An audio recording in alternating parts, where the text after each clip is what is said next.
বিসমিল্লাহির রহমানির রহিম। আসসালামু আলাইকুম। আমি কচুরমুখী দিয়ে গুলে মাছটা রান্না করব। আপনারা অনেকে হয়তো এই মাছ চেনবেন না। সাতক্ষীরা, খুলনা, বাগেরহাট এই দিকের মানুষ চেনে। এই যে এইরকম মাছ, এই গুলে মাছ। আমি কাঁচা ঝাল পেঁয়াজ ভেজে নেব, দিয়ে দিলাম।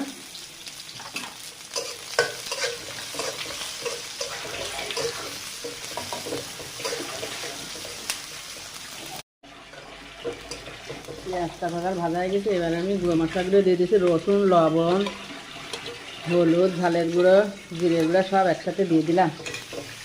দিয়ে এবার মশলাটা একটু ভেজে নিই।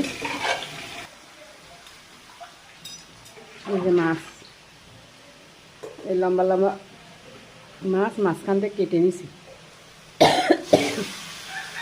মাছগুলো দিয়ে দিলাম। এবার মাছগুলো কষাই নেব।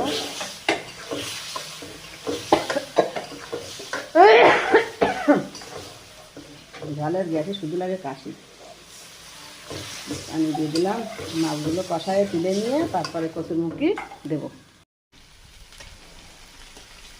কচুরমুখী সেদ্ধ হয়ে গেছে। এবার কষিয়ে রাখা মাছগুলোই আমি এবার দিয়ে দিচ্ছি।